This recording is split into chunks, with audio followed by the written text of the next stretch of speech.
Hi, this is Sam Hooper. I'm a legislative attorney with the Institute for Justice, and this is my week in legislative law. So first of all, eminent domain is having a bit of a moment right now. So in the state of Kentucky and also in Wisconsin, there are some moves afoot to try and rein in the abuse of the eminent domain practice. So that's when the government can compulsorily purchase your property, your house from underneath you, and then, use it for either a public purpose or a public use. Often this is abused. They'll mess with the definitions of blight, say that, people's houses are blighted, that they're unsafe even when they're not, just because they want to buy the land at a steep discount. And then they'll give it, not for public use like a park, for a road or something, but they'll give it to a developer for a private purpose and say, oh, this is going to improve the local tax base or have some other ancillary benefit. We disagree with that, and so we're excited to see that there are some moves afoot to try and rein in those abuses where they still exist. Also on property rights, housing and zoning continue to have a moment. So in Texas, where I'm based, our coalition is working on 5 different bills that will liberalize land use, make it easier for property owners to build what they want with the property that they own, so long as it's not causing a nuisance to anyone else.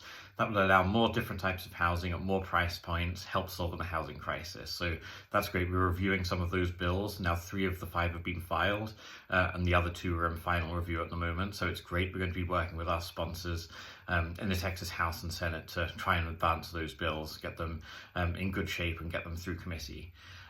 Also in Texas and elsewhere as well, civil asset forfeiture continues to have a moment. So it was recently made famous in a Netflix made-for-TV movie that was quite good, but also generally you always hear these stories of outrageous abuse, people's life savings being seized, people's property being taken when they're when they haven't even been convicted of a crime, they're suspected of something, and then they have to sue to get their own property back at their own expense. And often people just can't afford to do that. And then, police forces and other organizations are just taking that property and keeping it. So in Texas, we're looking at 2 bills, one which would completely repeal civil asset forfeiture and turn it into criminal asset forfeiture, which would mean the government can only then seize your property once you've been convicted of a crime, which would mean you're availed of a trial by jury, right to counsel, and all those other protections that you should have if the government's going to start taking your stuff. And then also a reporting bill that would just shine a light on exactly how prevalent this problem is at the moment. And this is a good first step, and you can't pass a bigger bill on the first go necessarily. You can try to pass a reporting bill which at least shows the scope of how bad a problem is at the moment. So we're looking at both of those bills and working with those sponsors. Also working on food trucks, which is always fun. Everyone likes to talk about food trucks. So at the moment in the state of Texas, they're quite over-regulated. Each municipality, city or town has control over issuing their own food handling and fire safety licenses. And that can be very duplicative if you're a food truck that operates in more than one city or across borders, as they do in a lot of cases, right? We have a state representative is planning to file a bill that would create a single statewide license of food trucks. And that makes it a lot easier. That means you only have to apply for one license, pass one safety test, and so on.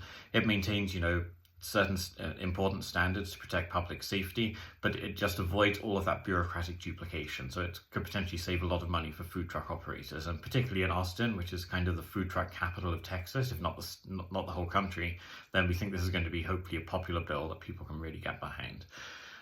Also some other bills, looking at the qualified immunity repeal bill in New York, looking at some other bills in Kentucky as well that we're looking to just generally advance the causes of property rights and economic liberty. And then finally on Friday, I'm going back to my alma mater, the place I went to law school, or I finished law school, the University of Houston, for a law school recruiting event. So this is going to be a government and public interest recruiting event where current law students can meet with different employers about various options there might be, either in public interest law, in government law, just generally, working in the non-profit space, either for government and those kind of neutral policy roles, or for more advocacy-based roles at places like the Institute for Justice, where we take definite perspective, where we sue the government to vindicate people's constitutional rights, and where we try to advance liberty along those lines.